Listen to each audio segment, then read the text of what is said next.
Boa tarde, agora 12:01, começa o Rede Notícia, produzido pela equipe de jornalismo da Rede Catedral de Comunicação Católica, que você acompanha de segunda a sexta pela TV Horizonte, Canal 30, Rádio América, Sintonia 107,1 e também pela Rádio Cultura, AM 830. Eu sou Nicele Fonseca. E eu sou o Júnior Brasil e é um prazer estar na sua companhia. Vamos juntos para este novo desafio. O Rede Notícia vai começar. E vamos aos destaques de hoje. Governo apresenta projeto para isenção de imposto de renda para quem ganha até R$5 mil. E definidos os grupos da Sul-Americana para Atlético e Cruzeiro. Belo Horizonte tem previsão de céu parcialmente nublado a nublado com chuvas, raios e rajadas de ventos ocasionais. Mínima de 17 graus e a máxima prevista de 30 graus. A umidade relativa do ar está em 50%. As regiões de Venda Nova e do Barreiro estão em risco geológico moderado por causa do volume de chuva registrado nas últimas horas, além da previsão de novos temporais até amanhã. Ontem, a Avenida Vilarinho, em Venda Nova, voltou a ser inundada e um motociclista precisou ser resgatado com a ajuda de uma retroescavadeira depois de ficar ilhado pela correnteza. Agora, pela manhã, os bombeiros tentam encontrar o corpo de um homem levado pela enchente no bairro Jardim Industrial, em Contagem.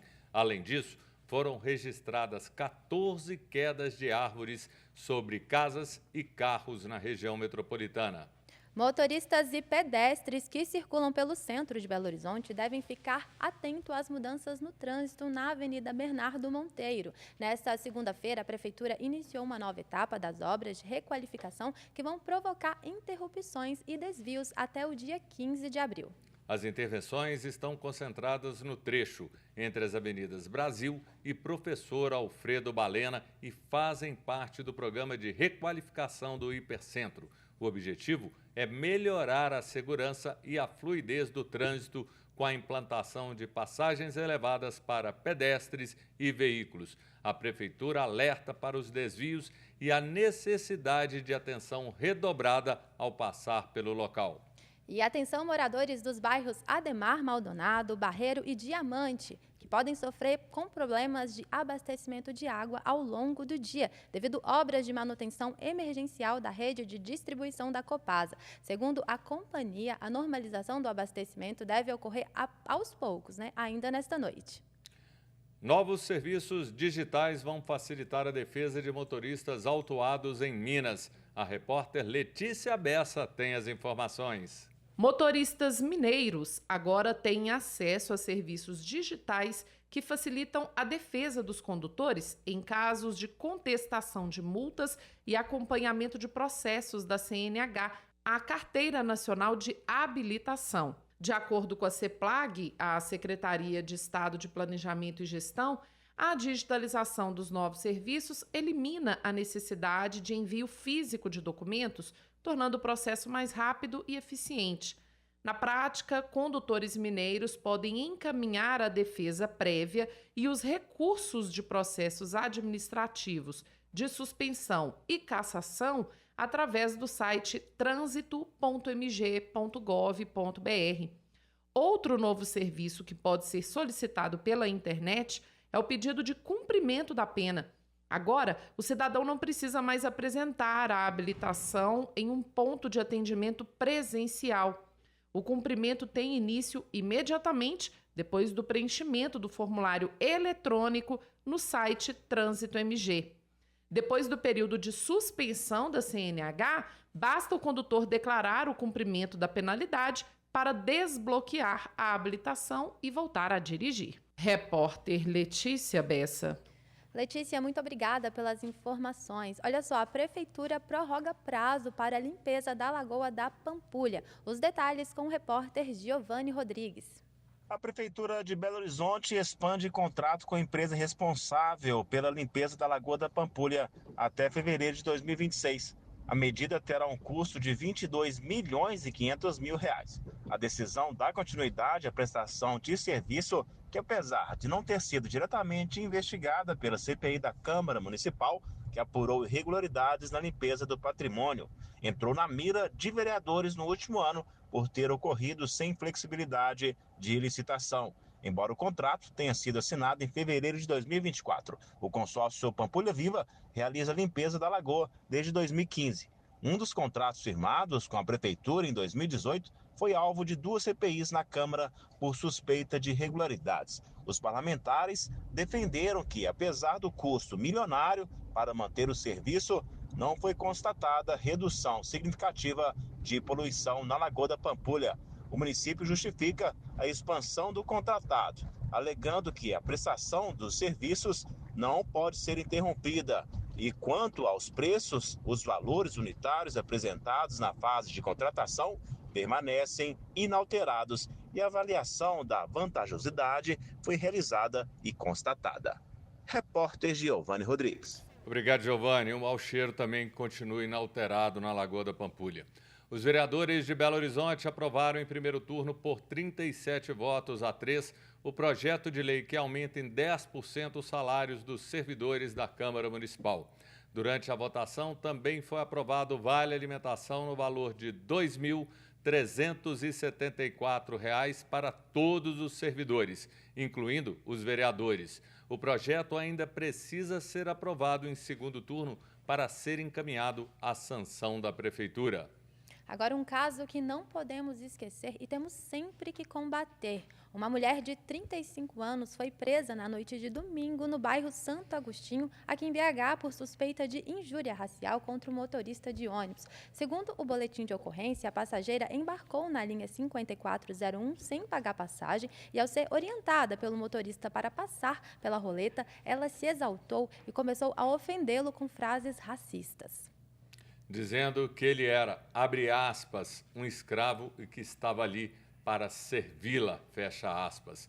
A mulher ainda ameaçou, abre aspas, acabar com a vida do motorista, fecha aspas, mantendo a postura agressiva mesmo na presença da Guarda Municipal, que foi acionada após resistência da passageira, que foi levada para a delegacia, onde continuou exaltada e tentou se machucar. Ainda aguarda a audiência de custódia. Niquele, isso é um absurdo. Nos tempos de hoje, esse tipo de conduta de querer medir as pessoas pela pele, isso é inconcebível. Ninguém é melhor que ninguém. E nesse caso, quem passa por isso tem que denunciar, tem que tomar todas as medidas cabíveis. Racismo é inconcebível. Exatamente, Júnior. E a gente não pode ficar calado, né? Essas pessoas precisam entender, ainda hoje, pleno 2025, a gente ainda vê situações como essa. É triste ler esse tipo de notícia, principalmente dar esse tipo de notícia. Vamos torcer para que a justiça seja feita, né? E que esse motorista fique bem. Inclusive, quero dizer a ele que estou aqui, eu entendo o que ele passa e eu sei que não é fácil. Não é fácil. Inconcebível. Pois é, mas vamos lá. Faíscas nos trilhos e pânico nos vagões assustou os passageiros do metrô de Belo Horizonte no fim da tarde de ontem. Um incidente próximo à estação Santo Inês gerou faíscas no trilho. De acordo com a concessionária Metrô BH responsável pela operação, o episódio foi causado por uma falha técnica que desarmou automaticamente o sistema de proteção de um dos motores do trem. A empresa informou que a situação foi rapidamente controlada, permitindo que o trem continuasse sua viagem até o final do destino. Um carro caiu de um viaduto sobre a BR-381 em Nova Era, na região central de Minas Gerais. E foi atingido, gente, por um trem da mineradora Vale. O motorista de 31 anos relatou que perdeu o controle do veículo, possivelmente por ter adormecido ao volante. O carro colidiu contra a mureta de proteção e despencou sobre os trilhos. As imagens são impressionantes do trem atropelando o carro. Felizmente, o motorista conseguiu sair do carro antes do trem atingir o veículo. Ele sofreu ferimentos leves e foi levado ao hospital com suspeita de fratura na clavícula e confusão mental. Em nota, a Vale informou que o maquinista seguiu todos os procedimentos de segurança, mas não foi possível evitar a ocorrência. A circulação de trens de passageiros não foi afetada. Uma colisão entre um caminhão e um ônibus deixou 2 homens mortos e um ferido na BR-146, na zona rural de Araxá. Segundo a Polícia Militar Rodoviária, o motorista do caminhão foi lançado para fora do veículo e morreu no local. O motorista do ônibus, de 47 anos, apresentava politraumatismo e sofreu uma parada cardiorrespiratória a caminho do hospital. Apesar dos esforços médicos, ele não resistiu. Um passageiro do caminhão, de 34 anos, sofreu ferimentos leves e foi levado para a unidade de pronto atendimento de Araxá. As causas do acidente ainda estão sendo investigadas. O prefeito de Belo Horizonte, Fuad Noman, vai ficar mais 15 dias ausente do cargo para tratamento médico.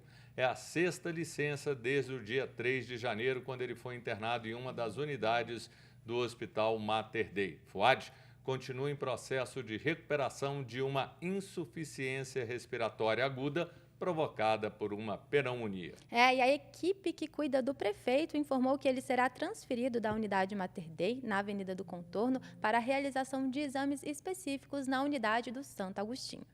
No próximo bloco, sorteados os grupos de Atlético e Cruzeiro na Sul-Americana. E governo encaminha projeto de isenção de imposto de renda para quem ganha até R$5.000. Agora, 12:13.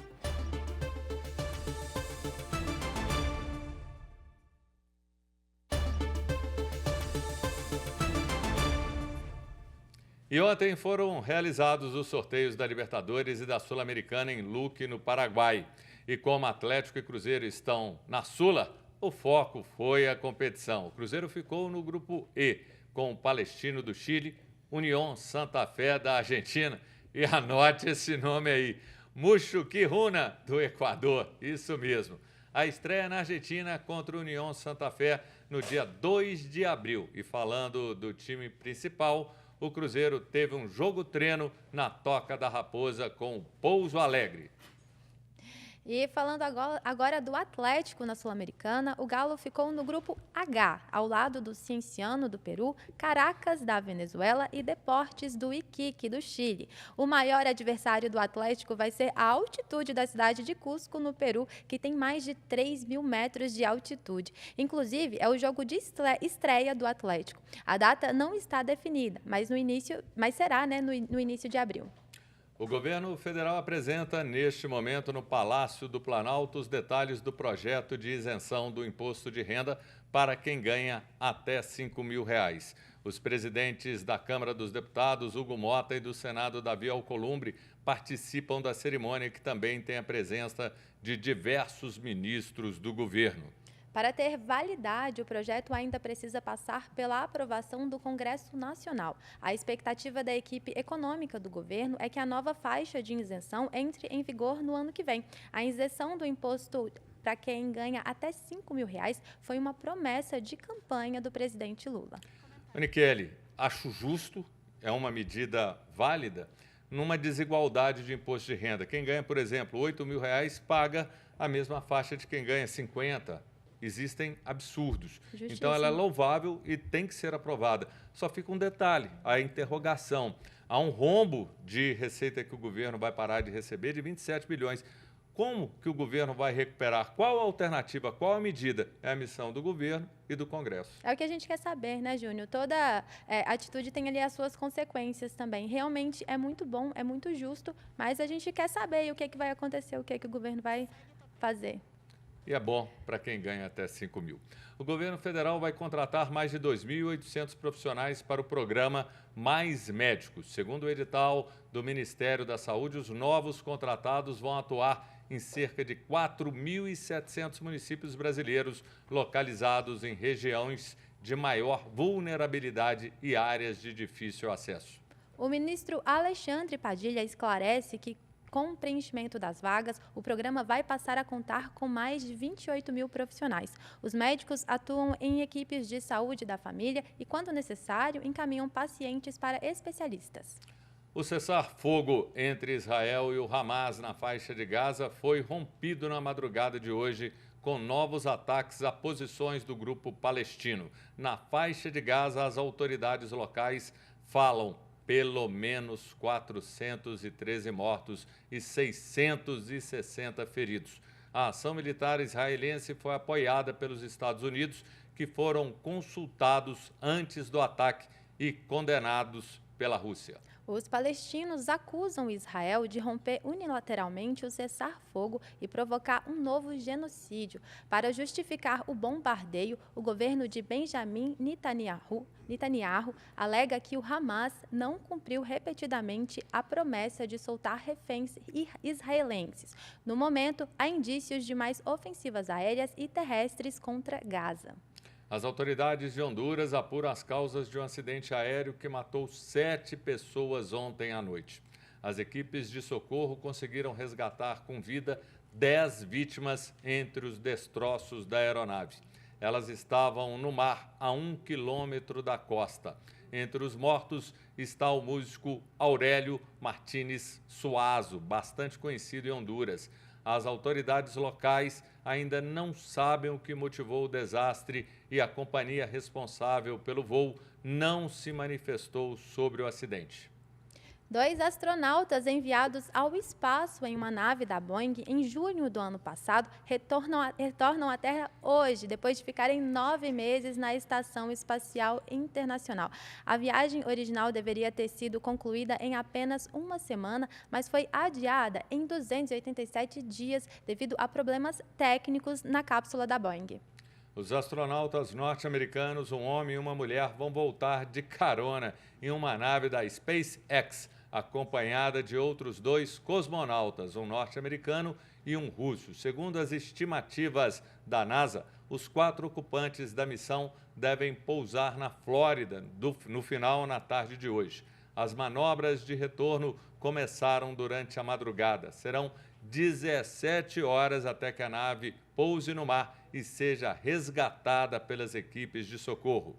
Esse assunto aí, Júnior, ele deu até problema, assim, né? Deu uma tretinha na política dos Estados Unidos em relação à volta desses astronautas. Mas eu fico pensando, imagina, né? Ser mandado para ficar tantos dias e, assim, eles ficaram muito tempo lá. Quase que um perdidos no espaço. Para quem é antigo como eu e lembra da série, é um tempo muito longo, viu, Niquel? É, sim. Mas que bom que eles estão voltando em segurança e que deu tudo certo. Olha só, hoje o Vaticano deve divulgar mais um boletim sobre o estado de saúde do Papa Francisco. A última atualização indica que o Santo Padre tem situação estável com melhoras respiratórias e motoras. O Papa tem utilizado menos recursos de oxigenação externa, segundo os médicos. O site do Vaticano publica hoje uma carta do Pontífice dirigida ao jornal italiano Correio da Tarde, que o Papa pede que as palavras sejam usadas para desarmar as mentes nesse momento de guerras que devastam a comunidade e o meio ambiente. Termina aqui a primeira parte do Rede Notícia e agora você fica com uma entrevista com o vereador Vanderlei Porto e o professor Flávio Carsalade, que vão discutir sobre a lei da Times Square na Praça 7. Acompanhem as nossas redes sociais no Instagram, @TV Horizonte e @Rádio América FM. Até amanhã. Até amanhã.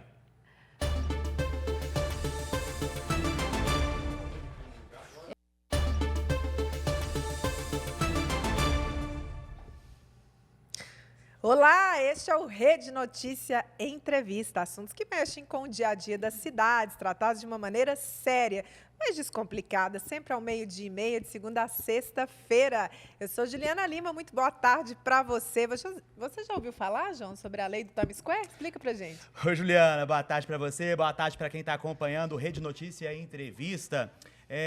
Já ouvi sim. Agora, e você, telespectador da TV Horizonte, ouvinte da Rádio América, você já ouviu falar da lei Times Square aqui de Belo Horizonte? É isso mesmo.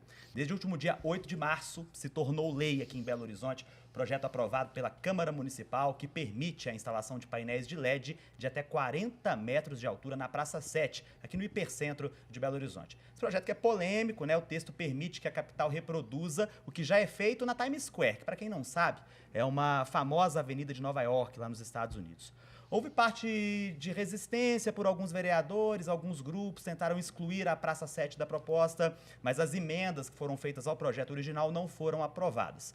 Por isso que hoje nós vamos ouvir aqui no nosso Rede Notícia Entrevista o autor da proposta, que é o vereador Vanderlei Porto, do PRD. Seja bem-vindo, vereador, boa tarde. Obrigado. Boa tarde, João. Boa tarde, Juliana. Boa tarde a todos que nos assistem. É uma alegria imensa poder estar aqui debatendo esse projeto tão importante para a cidade. Muito bem. Participa conosco também de forma remota o professor Flávio Casaladi, que é arquiteto, urbanista e professor na Universidade Federal de Minas Gerais. Professor, boa tarde. Bem-vindo também ao Rede Notícia Entrevista. Boa tarde para todos aí no estúdio, vereador, Juliana, João, aos nossos espectadores.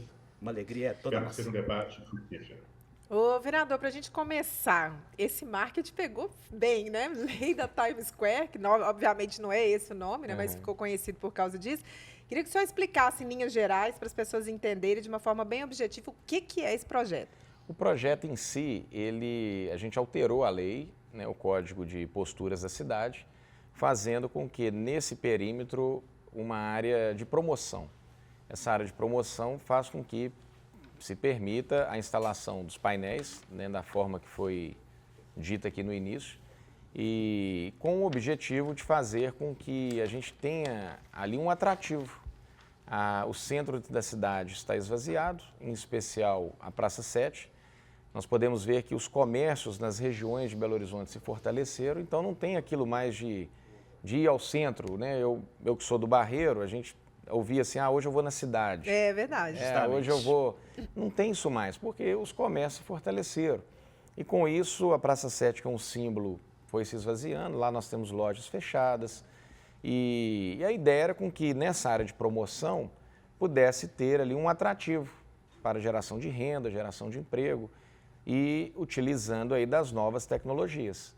E o projeto foi apelidado aí da Times Square porque a gente se inspirou, de fato, em vários locais do mundo, dentre eles a Times Square, que é a mais famosa, mas Buenos Aires tem, Xangai e tantos outros lugares que promovem isso e é um verdadeiro sucesso. Muito bem. Vereador, nós sabemos que esse projeto ele é bem polêmico, né? Ele gera um pouco de medo nos admiradores, inclusive dos prédios antigos. A gente sabe que boa parte do centro histórico aqui de Belo Horizonte tem tombamentos, prédios religiosos, políticos, etc., né? Esse projeto do senhor contemplou essas duas coisas, o desenvolvimento e a preservação dos bens históricos? Nós tivemos o cuidado de colocar na lei que todos os prédios que forem tombados, eles precisam passar o licenciamento de quem for pôr placa, quem for pôr o painel, vai ter que passar pelo Conselho de Patrimônio da cidade. Então, ali vai ter um conselho deliberativo que vai ter poder de veto na questão da licença ou não. Então, a gente teve esse cuidado. E também um outro ponto da lei, que cada prédio não pode ultrapassar 30% ali da fachada. Então, com isso, a ideia é não descaracterizar, apesar que hoje o patrimônio que está lá está descaracterizado. Se a gente for lá, nós vamos ver muitos prédios pichados, por exemplo, com pichações lá no alto. Então, assim, hoje a propaganda que se tem na Praça 7 são de pichadores. Vamos trazer para esse debate também o professor Flávio.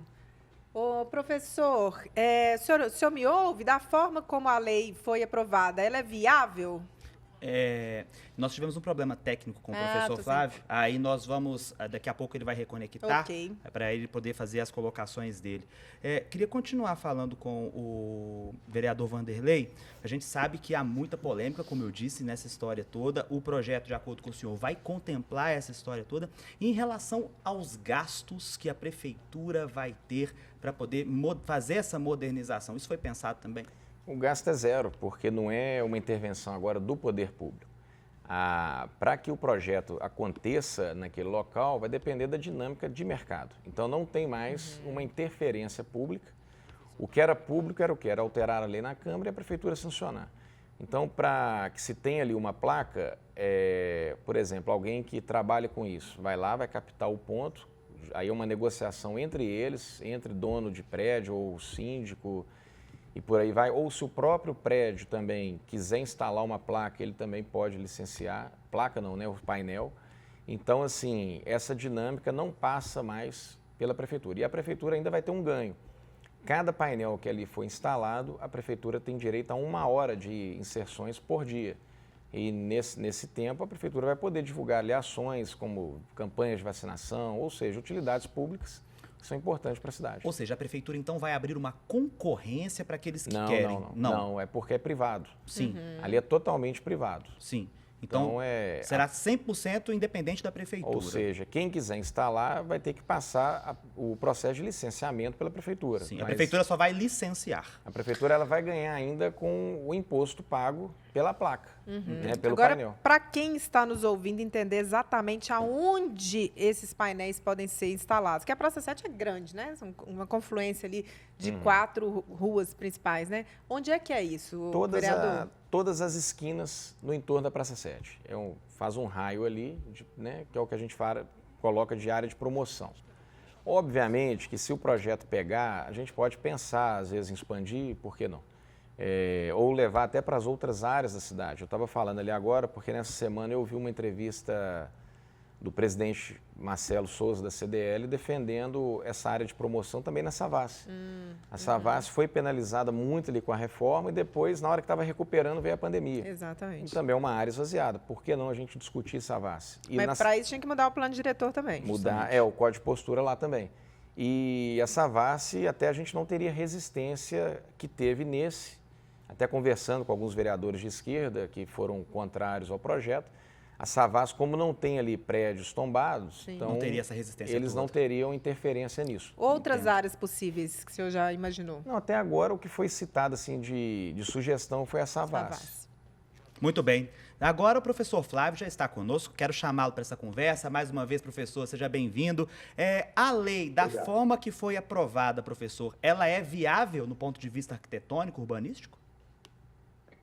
Bom, eu entendo a boa intenção do vereador, acho que tudo que puder contribuir para a dinâmica econômica da cidade é bem-vindo.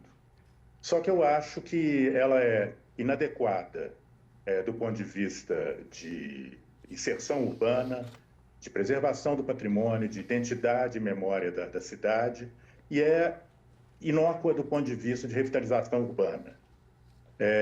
Bom, em primeiro lugar, nós demoramos décadas para revelar a cidade de Belo Horizonte para os belo-horizontinos. E se a gente voltar a ocultar a cidade, nós vamos perder muito em termos de qualidade urbana e gerar uma poluição visual imensa no coração da cidade de Belo Horizonte. Acho que ela é inadequada. Inclusive porque eu fico pensando, você pegar uma obra-prima do Oscar Niemeyer e colocar painéis de LED na frente, seria o caso você pegar e colocar painéis de LED nos prédios da Pampulha todos. Isso é uma incoerência do ponto de vista urbanístico. E foi possível na Times Square, porque a realidade lá era completamente diferente. Eram prédios degradados, não eram prédios tombados, e ali tinha uma dinâmica urbana completamente diferente. A importação de uma ideia dessa para Belo Horizonte repete algumas coisas que a história já mostrou que são inadequadas. Importar soluções que às vezes são boas em outros países para uma realidade que é completamente diferente. Então, agora, e também, do ponto de vista da ineficiência urbanística, porque a questão urbana, ela não é uma questão só... Quando a gente analisa uma questão urbana, ela é uma questão de tem vários fatores que interferem. A revitalização ou a requalificação de um centro-cidade, ela passa por diversos outros fatores, que são fatores de políticas públicas, de incentivo ao comércio, muitas vezes até isenção de impostos, ou uma série de outras possibilidades de recuperação mesmo urbana. Entendo. A gente tem outras soluções, né, urbanísticas que são mais eficientes. Entendo. Vereador, e aí, em relação ao comentário do professor? Eu entendo o ponto de vista dele, respeito, acho que tenha ali o seu embasamento, mas são posições diferentes. Eu acho que eu não vou conseguir convencê-lo e ele também não vai conseguir me convencer. Eu vi as imagens que foram passando ali da Times Square, o que eu queria era isso. Então, acho que é algo, no meu ver, positivo para a cidade, ele entende que não. Eu acho que não desconfigura, eu acho que o que está desconfigurado é o que está lá hoje. né? Eu acho que... Tem uma questão, né, o vereador, que assim, existe uma chance disso não dar certo, por exemplo, e decidir se voltar atrás. Tem essa possibilidade? Não, a questão para dar certo é aquilo que eu falei. A lei ela vai ficar em aberto nisso. Então, se vai ter painel de LED lá ou não, aí já não cabe mais a nós, né? Assim, vereadores ou Você fez a lei e quis abrir a possibilidade. Exatamente, né? a possibilidade está lá. Então, assim, cabe o mercado se movimentar, os prédios, os condomínios que às vezes têm dificuldade de recurso, às vezes o próprio condomínio pode adquirir um painel, licenciar dentro do que está na lei e pronto, acabou. O papel da prefeitura. A prefeitura licencia e a iniciativa privada toma conta, o cidadão que quiser fazer... A iniciativa ela é toda privada. E o recurso vai para a prefeitura? A prefeitura ganha imposto, arrecada e ainda vai ter lá 1 hora de inserção. Muito bem. Deixa eu chamar novamente o professor Flávio. Tem um questionamento aqui que eu acho interessante. Professor, o senhor acredita que pode haver uma desocupação dos prédios do centro por conta dos comerciantes e dos moradores, uma vez que os painéis de LED podem bloquear as janelas, alguma coisa assim?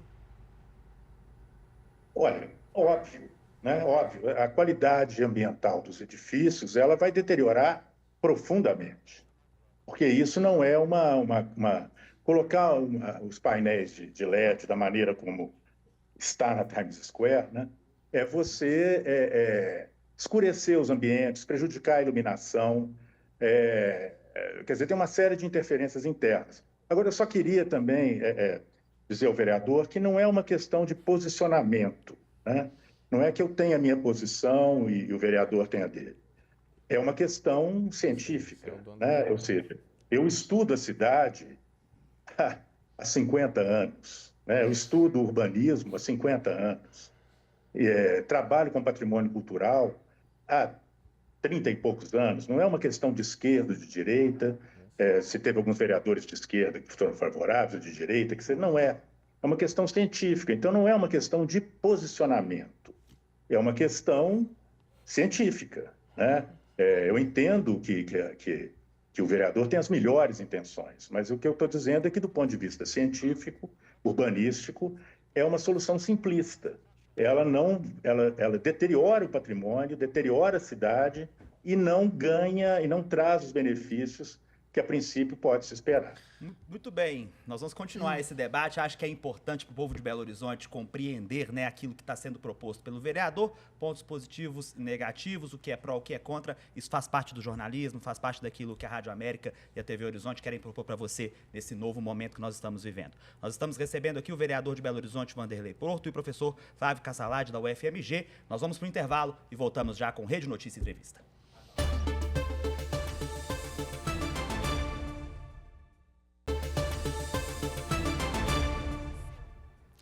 Este é o Rede Notícia desta terça-feira, falando sobre a lei Times Square, que promete revolucionar o hipercentro de Belo Horizonte com painéis de LED.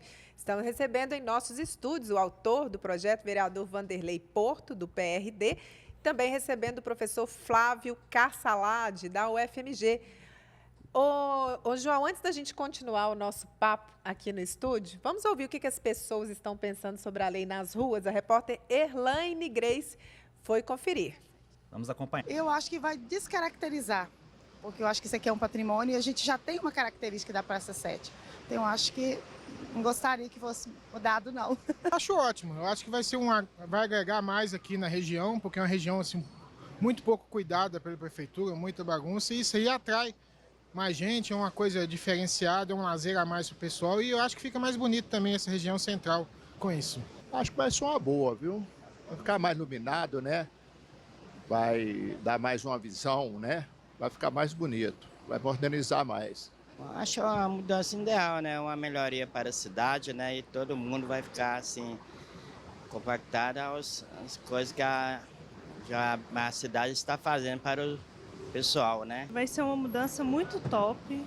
Eu acho que vai modernizar muito a Praça 7, porque já tem um pirulito ali, vai ser muito legal. E vai ficar muito mais bonito.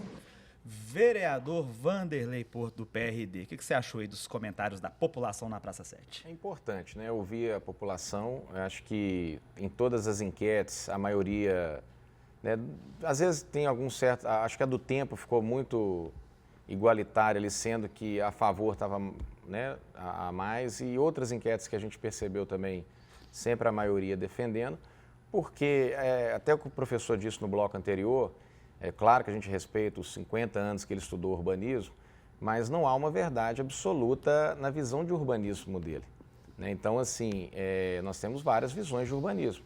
E a visão ideológica de urbanismo que a cidade tem desde da ex-secretária é uma visão que trouxe um atraso para Belo Horizonte, e Belo Horizonte perdeu muito para Nova Lima. Uma vez eu encontrei um secretário de Nova Lima que ele agradeceu, falou: Vanderlei, deixa continuar do jeito que está, que para Nova Lima está ótimo. Belo Horizonte perdeu com a construção civil, está lá em Nova Lima estourando. E nós aqui, por causa de uma visão de atraso. É a visão que quer fazer com que Belo Horizonte continue sendo chamado de roça grande. Então, foi assim quando eu entrei com a lei para proibir as carroças, e que vão proibir daqui 9 meses, que a mesma esquerda foi contra. Por quê? Defendem o atraso. Então, nós vamos continuar defendendo a modernidade da cidade. Ô, professor Flávio, tem duas questões que me chamou atenção nessa visão da população. Uma é a questão da iluminação, né? A gente que anda pelo centro da cidade, eu sou uma pessoa que vou muito no centro da cidade, a gente tem hoje essa sensação, né, dessa falta de iluminação, e que isso, obviamente, impacta na segurança. E uma outra fala que me chamou atenção também, queria que o senhor comentasse, é as pessoas acreditando que isso vai ter mais turismo no centro de Belo Horizonte. Queria que o senhor comentasse, por gentileza. Bom, a iluminação não se resolve com painéis de LED, né? A iluminação se resolve de outras maneiras e não é um problema só da Praça 7, né? É a questão da iluminação do centro da cidade como um todo. Então, não é uma questão restrita à Praça 7. Aumento de turismo, o que a gente quer na Praça 7 é vitalidade de comércio, é vitalidade de moradia, é vitalidade. Isso, acho que se a gente levar turista para lá, nós estamos trabalhando muito pouco na superfície. Mas o que eu queria acrescentar com relação às entrevistas é o seguinte: é muito importante a participação popular, ela é fundamental. Agora, essa participação popular, ela não se dá através de enquetes ou de uma entrevista aqui ou ali. Ela se faz através de uma consulta ampla à comunidade e, mais do que isso, uma consulta esclarecida. Quer dizer, é importante que a comunidade, ao opinar, ela entenda o que está em jogo para colocar a sua opinião, porque senão ela vira um machismo, né? Ou como disse o vereador, né, cada um tem a sua verdade. Embora o que eu estou trabalhando como eu disse, é uma questão de verdade científica, não é uma questão de opinião ou nem de ideologia, Certos avanços urbanísticos, eles são feitos, inclusive, no mundo inteiro, porque são resultados de experiência acumulada ao longo dos anos.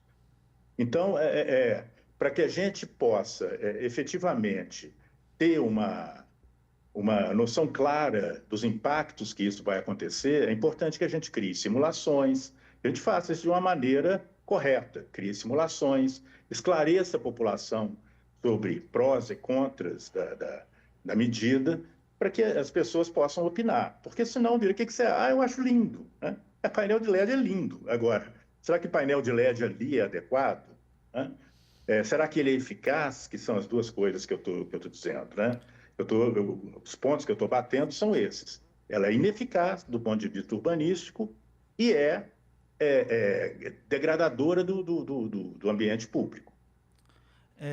Voltando aqui com o vereador Vanderlei, a gente está falando novamente da requalificação do centro, vereador.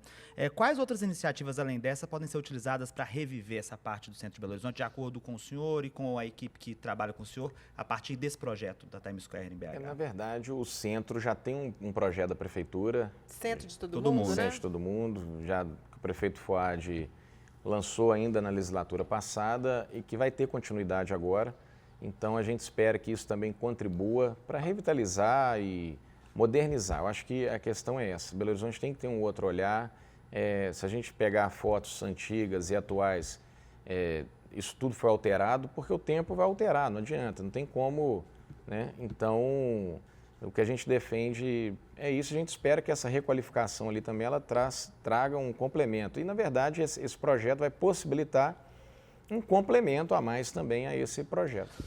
Uma fala do professor Flávio, eu fiquei pensando aqui, né, se a Câmara Municipal teria esse dispositivo e quando ele seria usado, porque a gente já teve situações assim no Brasil emblemáticas, né?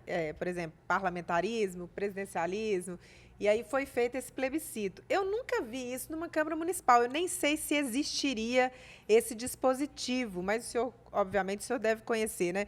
Em situações assim, ou em que situações a gente poderia, por exemplo, consultar a população? Igual a gente teve agora, que a gente votou na Câmara, a questão da mudança da bandeira. A gente votou na legislatura passada e ela entrou num plebiscito, né, dentro do processo eleitoral comum.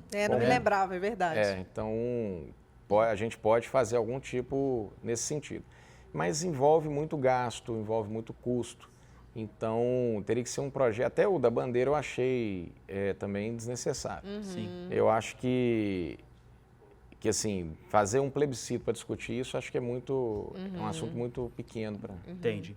Chamar o professor Flávio aqui para a conversa mais uma vez. Professor, queria falar agora de um aspecto mais abrangente sobre os prédios históricos aqui de Belo Horizonte. Como que a gente vai manter a memória da cidade viva aí para as próximas gerações, mas ao mesmo tempo tornar esses prédios sustentáveis, para eles não trazerem prejuízos aí, tanto para a iniciativa privada quanto para o poder público? Tem uma receita para isso? A receita para isso é a criação de políticas públicas adequadas, né? Belo Horizonte já tem alguns mecanismos que são mecanismos eficazes. Por exemplo, a gente tem a questão de isenção de IPTU, a gente tem a transferência do direito de construir, que inclusive prevista na Constituição brasileira, e que resolve as questões de eventuais perdas econômicas que os edifícios tombados venham dar aos seus proprietários. E a gente tem uma série de outros mecanismos que ajudam, né, na preservação do patrimônio histórico de Belo Horizonte. Eu diria, inclusive, que Belo Horizonte tem uma das legislações mais modernas com relação à preservação do patrimônio, inclusive reconhecida internacionalmente. Porque aqui a gente sempre foi muito inovador, inclusive na maneira como a gente adaptou localmente, para a nossa realidade local, mecanismos que foram ensaiados em outros lugares do mundo. E que aqui, em Belo Horizonte, nós demos a nossa cara local para ele, né? Então, a gente tem uma série de mecanismos, né? Mas eu acho que, sem dúvida, um dos grandes mecanismos de proteção do patrimônio é a questão de educar as pessoas, né? Mostrar a importância do patrimônio histórico e cultural para a identidade da cidade, para a memória das pessoas, porque o patrimônio ele cria laços de cidadania e de identidade que a impessoalidade de painéis de LED não criam, né? A densidade arquitetônica, a densidade dos prédios de Belo Horizonte, que para a memória e para a história da cidade, ela não pode ser conspurcada atrás de coisas imediatistas como propagandas comerciais. Eu acho que é um deslocamento de profundidade, de entendimento do que é uma cidade. E a questão comercial, ela se resolve através de políticas públicas adequadas. Professor, muito obrigado pela sua participação. Vamos ouvir as considerações finais do vereador Vanderlei Porto, por favor.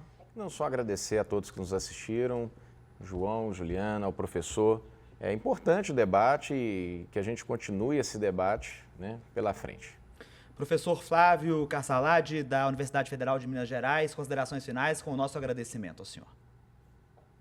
Pois eu também agradeço a oportunidade de colocar um ponto de vista importante. Espero que esse esclarecimento à população ele continue sendo, e a imprensa é importantíssima para isso. Bem, termina aqui o Rede Notícia Entrevista. Nossos agradecimentos mais uma vez ao vereador Vanderlei Porto e ao professor Flávio Carsalade. Acompanhe as nossas redes sociais no Instagram, @TV Horizonte, @Rádio América Oficial. Muito obrigada, gente. João, até amanhã. Até amanhã. Deus nos guarde.